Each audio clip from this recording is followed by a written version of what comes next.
काहे नेताजी? हाँ नमस्ते, बहुत दिन के बाद लौकनी है भाई। नमस्ते। हाँ हाँ लौकनी तो आपके देखनी तो बात याद आ गई है। कौन बात हो? कुछ बात हमारे मन में आ गई है, पूछी का? पूछा पूछा। सुनी बतावत है। बाजला बिंगुल चुनावा कायब की बोला कहवे विचार हमारे नेताजी।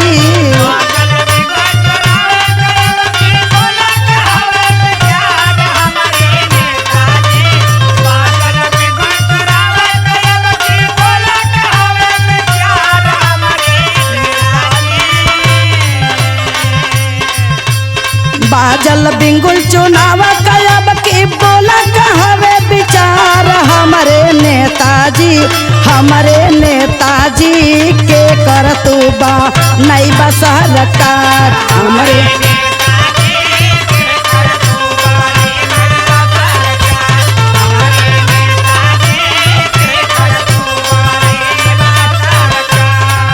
यह पूछत रही है, बताई। अच्छा तो सुना। हाँ हाँ बोली। सरकार बनावे के बात करत हूँ तो चारों तरफ हल्ला मचल हो। अच्छा के करो?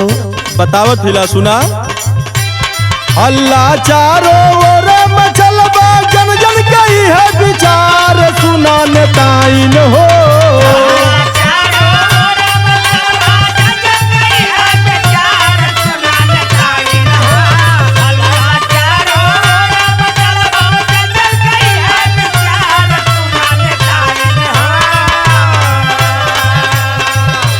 हल्ला चारों ओर मचल बा, जन जन कही है विचार सुना नेताइन हो। अब की बानी सा सरकार सुना नेताइन हो।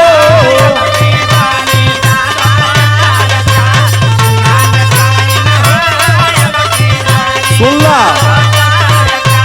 अच्छा सपा सरकार बने? हाँ। कैसे हम मानी? अरे भाई माना कैसे? का दिक्कत है तुम्हें? इतने ना और कुछ हमारे दिमाग में चलत बा, सुनी। बतावा। केहू पंजा केहू हाथी केहू ले साइकिल निशानावा।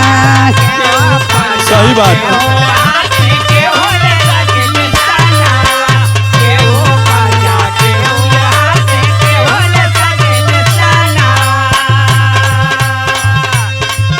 केहू चार पाई केहू कमल ले निशानावा।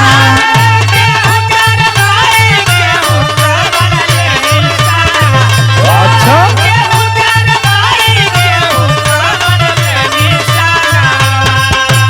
केहू साइकिल लेके दौड़ा था, केहू फूल कमल का लेके दौड़ा था। चला तमाम चला बतावा देखत। तमाम प्रत्याशी हम। आया और देखा। मांगे ला मतदाना घूम घूम नेता। मांगे ला मतदाना घूम घूम नेता सब ही करे प्रचार हमारे नेताजी।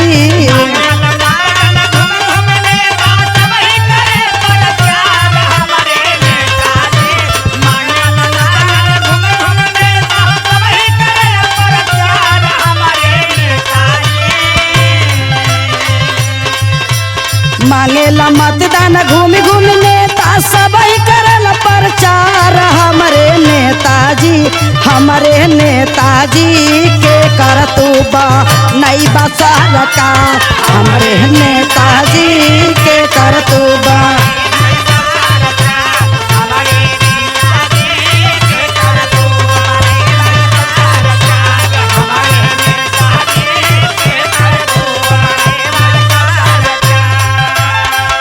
तमाम नेता लोग घूमत। अच्छा अच्छा तुहार बात हम समझ गए।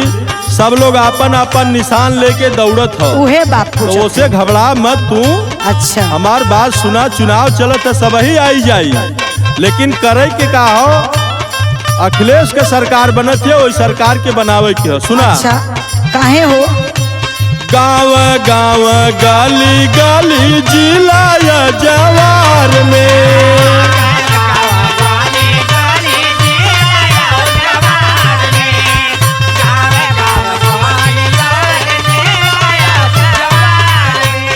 का होत बा? टोला मोहल्ला चट्टी चौराहा बाजार बाजार में।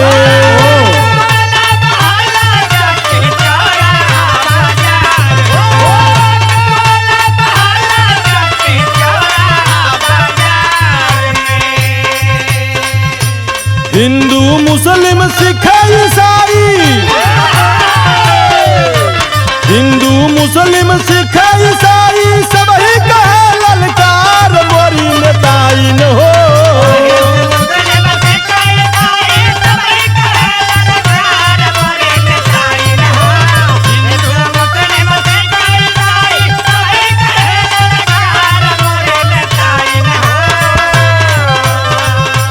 हिंदू मुस्लिम सिख ईसाई सबही कहे ललकार मोरी नेताइन हो।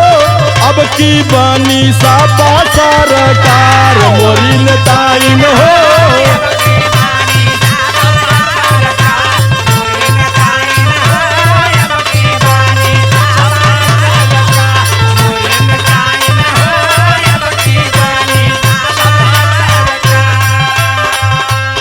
ये तो बात हमारा उ समझ में ना आवत हो।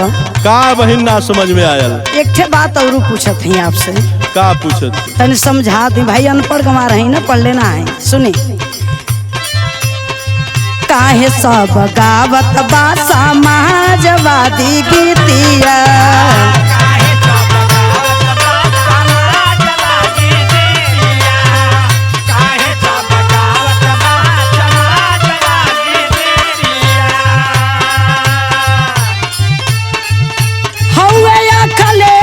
जी में कहवन करा महतिया। आखिर में उनके में हो का?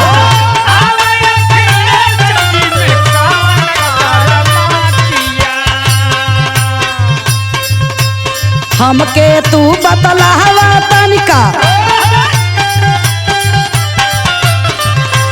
हमके तू बतलावा तनिका बतिया कुला उघार हमरे नेताजी।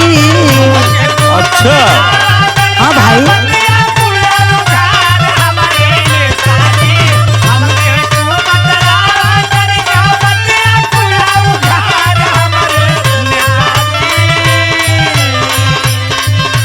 हमके तू बतलावा तनिका बतिया कुला उघार हमरे नेताजी, हमरे नेताजी के कर तू बा नई बसरका, हमरे नेताजी के कर तू बा नई बसरका।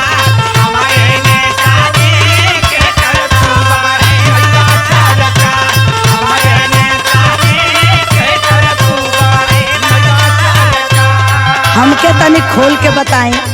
अच्छा अच्छा, तो यह काहे बतौलू कि समझ में तोहरे बढ़िया ना आया? ना बढ़िया से आवत है नहीं तो सुना, अखिलेश यादव 2012 में जब मुख्यमंत्री बनले तो बहुत काम कैले। कौन काम हो? सुना, अब कमोए हम बतावत हिला तू है किन्ना। हाँ, विधवा वृद्धा पेंशन बीमा पावल किसानवा,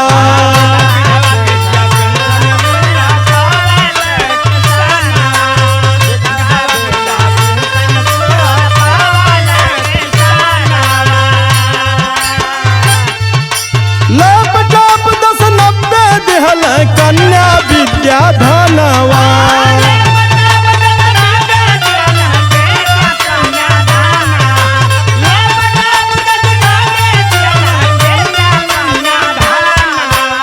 अच्छा, समाजवादी पेंशन मिली। अच्छा, कितना? समाजवादी पेंशन मिली अब की 18,000 सुना नेताइन हो।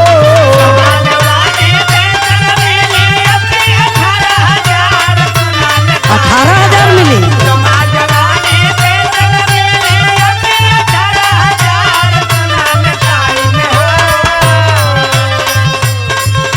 समाजवादी पेंशन मिली अब की 18,000 मोरी नेताइन हो। अब की बानी सापा सरकार मोरी नेताइन हो। अच्छा अच्छा,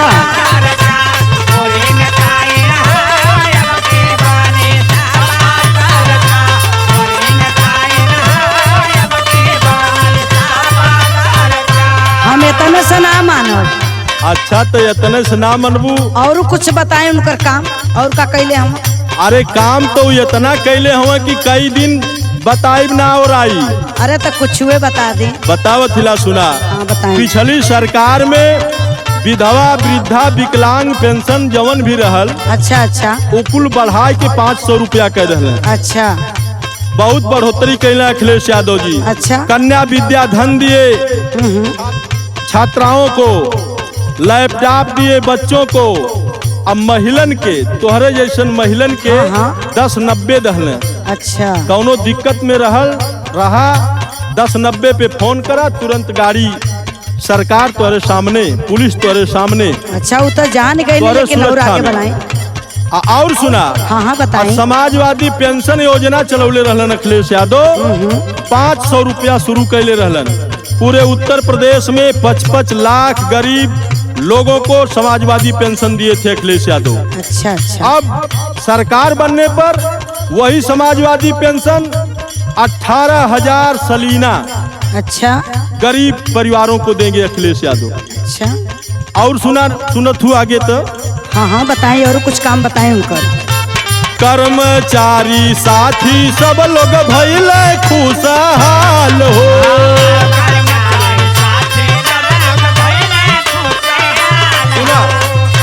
अच्छा अच्छा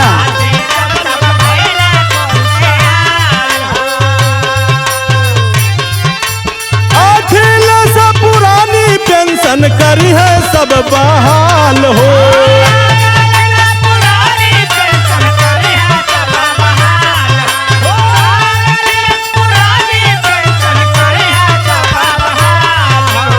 अच्छा 15 दिन में गन्ना किसनवा। उनके का होई? 15 दिन में गन्ना किसनवा पहिया सब भुगतान मोरी नेताइन हो। 15 दिन में हो जाए।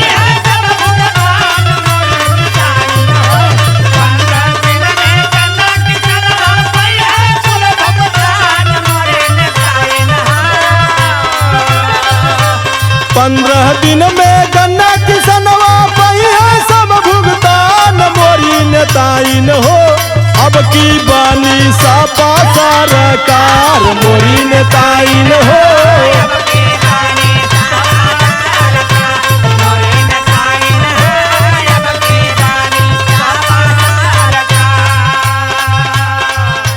दिन में भुगतान हो जाए। हाँ, गन्ना किसानन का 15 दिन में पैसा मिल जाये। अच्छा बहुत। आप कर्मचारी जो हमारे सरकारी कर्मचारी हैं, हाँ। इनकी पेंशन भारतीय जनता पार्टी की सरकार बंद कर दी थी। अच्छा। तो अखिलेश यादव जी उत्तर प्रदेश में सरकार बनने पर पेंशन को बहाल कर देंगे। अच्छा अच्छा।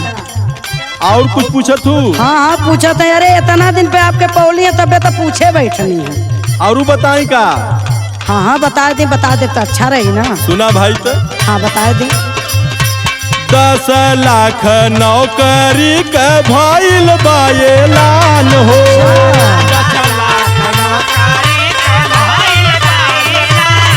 10 लाख नौकरी दी है।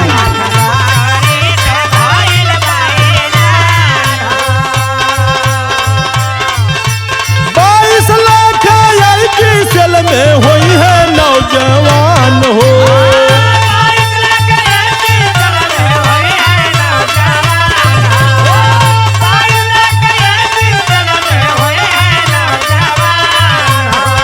तो बड़ी बढ़िया बात बाजी। अब की फ्री में बिजली दी है। कितना हो? अब की फ्री में बिजली दी है सब कई सरकार मोरी नेताइन हो।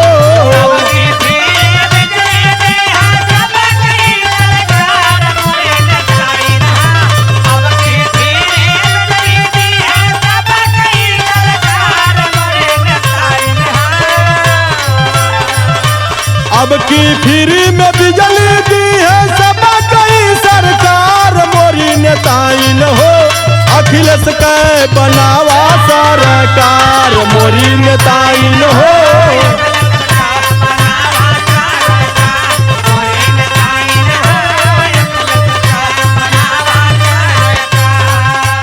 अच्छा तनी बढ़िया से समझला, सुना। हाँ हाँ सरकार बन जाई तो 300 यूनिट बिजली सबके फ्री दी है अखिलेश यादव। प्रति 300 तो बहुत हो जाए जी। तब तो एकदम रात दिन टीवी कूलर 150 यूनिट ना सब जला पाई। पूरा बिजली समझा फ्री हो जाई। 10 लाख लोगों के नौकरी दी है। अच्छा 22 लाख नौजवान IT सेल में रोजगार पाई है। चले का पता हमारा लड़का बच्चा वही में भर्ती हो जाए। सब हो जाई। चलिए तब तो बड़ी बढ़िया बात है। तो बतावा। अच्छा ये तो समाजवादी का बात बतौली है यार। हाँ इतना काम बहुत ये तो काम सपा सरकार होई तो बताई। जान गए नहीं भाई, लेकिन है तनी जब सरकार चलते तनी ओकर बता दी। पूछा भाई। और लोगन का तनिका बतलावा कमावा।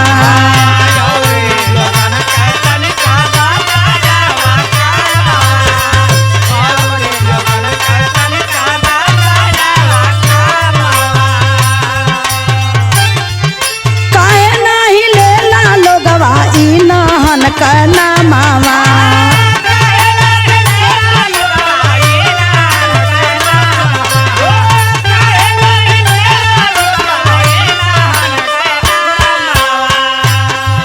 हमरे तो समझे में ना आवता कि आई जवन बैठल हवन सरकार बन के ई कुलनी का केहू नाम ना लेता, जेकरे मुँह से सुना समाजवादी, लेकिन ना समझ पाओ तो नहीं कि आखिर समाजवादी का नाम काहे सब लेता। लेकिन तो आप समझा देने भाई, हम समझ गए नहीं। हाँ जे काम करी वही का नाम रही ने। यही से तो हमारे दिमाग में समझे में ना होता, हमारे परेशान रहनी है। रही रही के मन में हमारे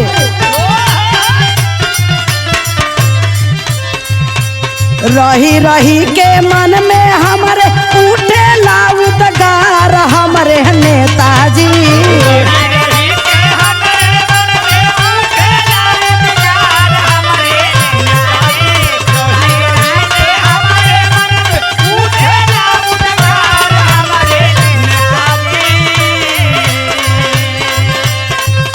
रही रही के मन में हमारे उठे लाउदगार हमारे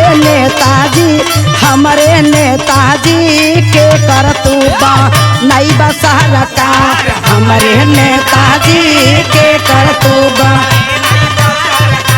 हमारे नेताजी।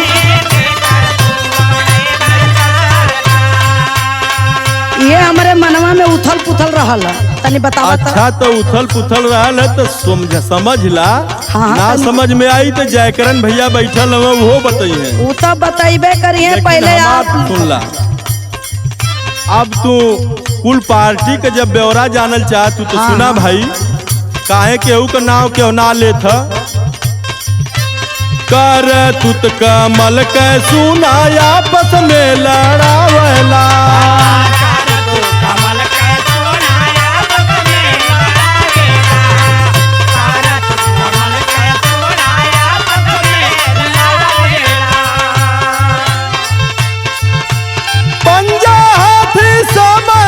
के समय बीतावला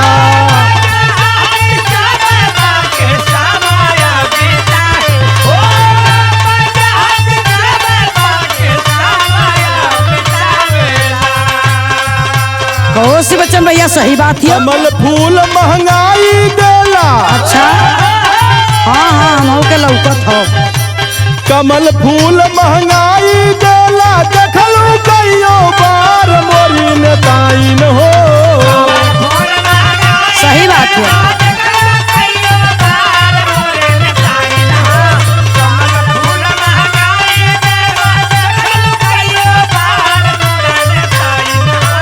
सही बात है। लिपस्टिक पाउडर भी महंगा हो गया, सब कुछ महंगा हो गया। कमल फूल महंगाई देला देखलू कहियो बार मोरी नेताइन हो। अब की बानी सापा सरकार मोरी नेताइन हो।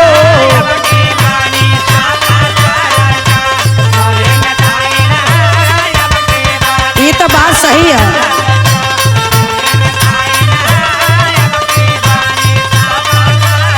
हम आपके बात से सहमत हैं। सहमत हो गए ने? एकदम सहमत हो गई। नहीं है तो हम कमल का फूल आपस में लड़ावाला।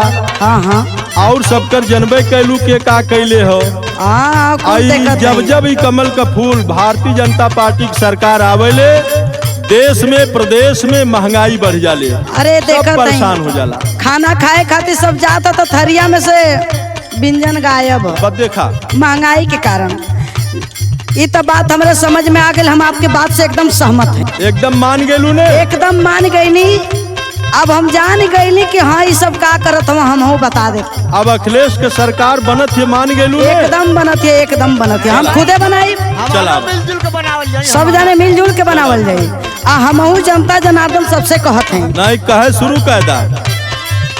बसपा बीजेपी देहला साहबा के काले वही तो समझ ली।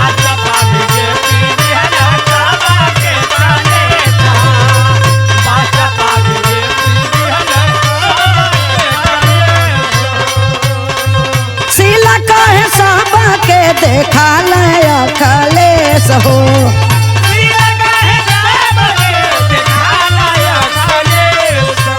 अब हमहू के नजर आवे लगना अखिलेश यादव।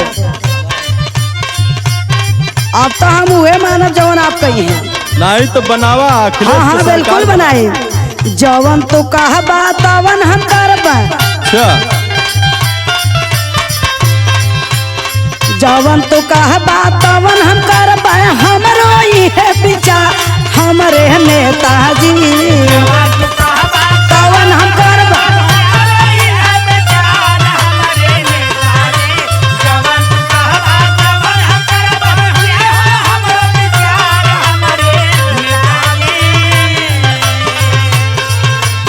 जवन तो कहबा तवन हम करबा। हमरो ये विचार हमरे नेताजी, हमरे नेताजी साइकिल का बा नाव सारा का।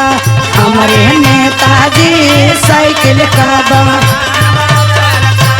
हमरे नेताजी साइकिल का।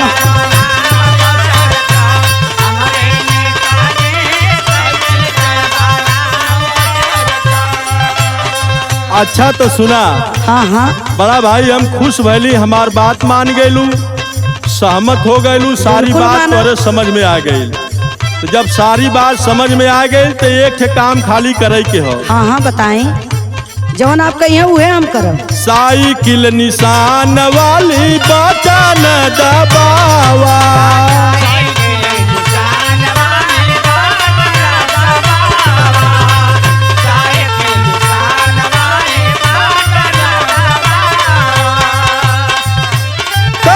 कमलेश अखिलेश के जीतावा।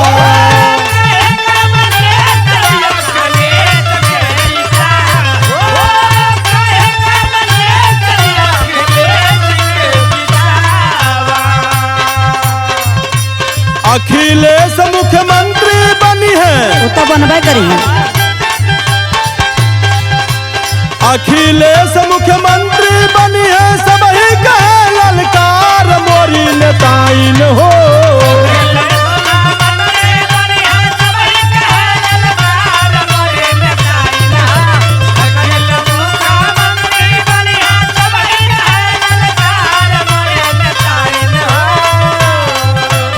अखिलेश मुख्यमंत्री बनी है, सब ही कहे ललकार मोरी नेताइन हो।